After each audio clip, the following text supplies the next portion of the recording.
Kiss me like you mean it." The command sliced through the hum of the charity gala, leaving a vacuum of silence. Damien Vaughn stood with a smirk, champagne flute dangling from his fingers, his billion-dollar ego on full display. He'd just directed the order at Mira Santos, the poised woman he'd hired to organize his chaotic life. The guests froze, a gallery of stunned faces waiting for her reaction. But what happened next would shatter his world. Before we get to her shocking response, make sure you're subscribed with notifications on. You don't want to miss a moment of this incredible true story. For Damien, life was a series of conquered territories. His Sterling City penthouse was his castle, and people were subjects. Women especially were acquisitions. He was the king of a hollow kingdom, a man who mistook fear for respect and sycophancy for friendship. The loneliness was a constant hum beneath the noise of his wealth, but he'd learned to ignore it. Then Mira arrived. She was a storm of quiet competence in his world of noisy entitlement. He tested her immediately, leaving a luxury watch on her clipboard. "A token of my appreciation," he'd said. She'd handed it back without a flicker of emotion. "My appreciation is covered in my salary, Mr. Vaughn. I don't accept tokens." Her rejection was a spark that ignited an obsession. He offered raises, bonuses, a car. Each was met with the same polite, implacable refusal. "I am paid fairly for my work." Her immunity to his wealth was a puzzle he was determined to solve, a fortress he was determined to storm. The gala was his final desperate assault. Surrounded by admirers, drunk on power and champagne, he decided to claim his prize publicly. He strode across the room, the crowd parting for him, and delivered his arrogant ultimatum. "Kiss me like you mean it." The silence was absolute. Mira turned slowly. Her eyes, usually professional and guarded, locked onto his. He expected embarrassment, flustered hesitation, or even flattered submission. What he saw instead made his blood run cold, a deep, profound pity that stripped him bare. "You are the most pathetic man I've ever met," she said, her voice clear and steady, echoing in the silent room. A wave of shocked whispers spread through the guests. Damien's smirk vanished. "You stand here in a room full of everything money can buy, and you have to demand affection like a child throwing a tantrum. You think this," she gestured around the opulent penthouse, "makes you worthy of a kiss? It just proves how empty you are." She picked up her work tablet, her movements deliberate and calm. "When you become a man who deserves a kiss, we'll talk. Until then, I have actual work to do." She walked out, leaving Damien standing alone, utterly demolished in the center of his own party. The humiliation was a physical pain. The guests scattered like leaves in a wind, their hurried exits a final insult. He was left with nothing but the echo of her words and the crushing weight of his own emptiness. The following days were a slow, painful awakening. Mira returned to work, her professionalism a wall that was more punishing than any outburst. Damien's attempt at an apology was brushed aside. "The incident is forgotten, Mr. Vaughn," she'd said, making it clear that he was the one who couldn't forget, and he couldn't. Her words played on a loop in his mind, pathetic, empty. He started seeing his life through a new, unforgiving lens. He noticed the tension in his assistant's shoulders when he barked an order.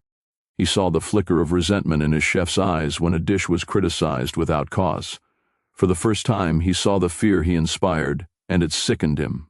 The king was finally seeing that his subjects lived in terror. The change began in small, awkward gestures, a please where there was usually a demand, a thank you that earned looks of stunned surprise. He learned the names of the people who maintained his world. It felt foreign, like using a muscle he never knew he had. With Mira, he was lost. How do you bridge a chasm you yourself created? Then he remembered the way her eyes had lingered on a painting of a sunflower in his hallway. One evening, he placed a single, vibrant sunflower in a simple glass on her desk. No note, no grand gesture, just a silent question. The next day, it was gone. The absence was a response in itself. A fragile, tentative thread connected them. Weeks passed, and the ice began to thaw into a cautious neutrality. One night, he found her in the library, bathed in the soft glow of a reading lamp. "Can I sit?" he asked, his voice softer than he intended.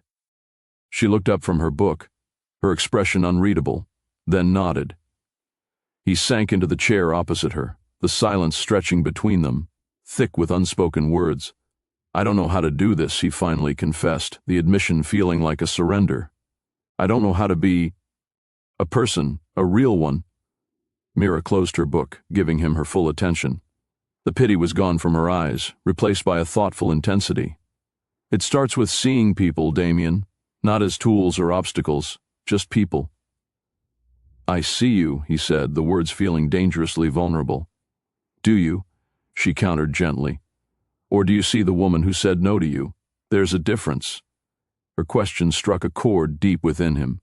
He had been so focused on winning, on conquering her resistance, that he had never bothered to know her. That night was the first crack of light in his darkness. "If you're loving this transformation so far, show us with a like. This journey is just getting started." A new dynamic settled between them. Damien stopped performing and started observing. He noticed the well-loved novels in her bag, the way she hummed an old gospel tune while organizing his bookshelves. He overheard a phone call where her voice softened, talking about the kids at the community center. His curiosity was genuine now, not strategic.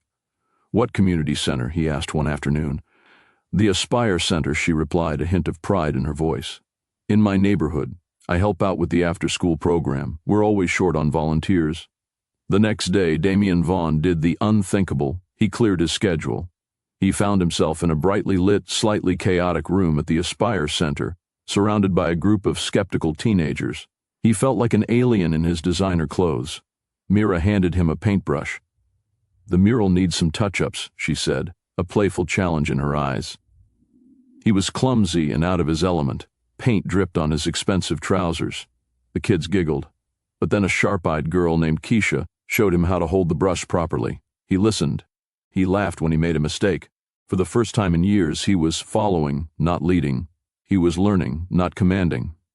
He saw Mira watching him, not as her employer, but as a man trying, truly trying to connect. A genuine smile touched her lips, and it felt like a victory more significant than any business deal. Later, as they cleaned brushes side by side, the silence was comfortable. "You were good with them," she said quietly.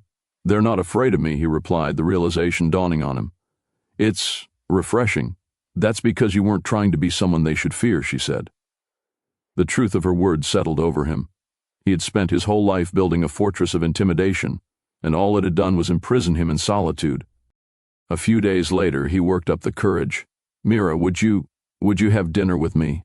Not as my employee, just as two people." He held his breath, expecting another rejection. She studied him for a long moment, her gaze searching his. He didn't flinch. He let her see the nervous, hope, the vulnerability. "Okay," she said finally. "But not anywhere fancy." Their first date was at a noisy, vibrant Jamaican restaurant tucked away on a side street. The tables were close together. The music was loud, and the air was thick with the smell of spices. They talked for hours. He told her about the pressure of his empire, the loneliness of his childhood. She spoke of her family, her dreams of going back to school, her faith. He wasn't Damien Vaughn, billionaire. He was just Damien. And for the first time, that felt like enough. The connection was real, electric, and built on a foundation of hard-won mutual respect. Comment below what you think happens next. The tension is building. The relationship that blossomed was unlike anything Damien had ever known. It was built in the quiet moments, sharing coffee in his now orderly kitchen, walking through the city park, volunteering together at the center. He learned the joy of simplicity, of giving without expecting a return. He used his resources for good, funding the Aspire Center's new computer lab, not for publicity, but because he'd come to care about the kids. Months later, on the anniversary of the night she'd walked away, he led her to the library, to the very spot where they'd had their first real conversation. The city lights glittered beyond the windows. His heart hammered in his chest. "Mira," he began, his voice thick with emotion. "A year ago, I was a shell of a man. I demanded a kiss because I thought it was something I could take. You showed me that the most precious things in life can only be given, freely." He dropped to one knee, pulling a small velvet box from his pocket. Inside was an elegant but understated diamond ring. "You didn't just organize my home, you organized my soul. You taught me how to love. Will you marry me?" Tears welled in her eyes, but they were tears of joy. She looked at the man before her, humble, vulnerable, and deeply changed, and saw the person she had always known he could be. "Yes," she whispered, her voice breaking. "Yes, Damien. 1,000 times yes." Their wedding was a beautiful fusion of their two worlds, filled with laughter, genuine love, and the vibrant energy of the community that had brought them together. As they danced their first dance, Mira looked up at him, her eyes shining. "Thank you," she said. "For what?" "For having the courage to become the man I knew was in there all along." Damien's story is a powerful reminder that true love isn't about power or possession. It's about humility, growth, and the courage to change. Mira's strength in saying no was the very thing that made her yes so profoundly meaningful. If this story of redemption and real love moved you, hit that like button, share it with someone who needs to hear it, and subscribe for more powerful true stories that prove transformation is always possible. Love isn't about what you can take, it's about who you become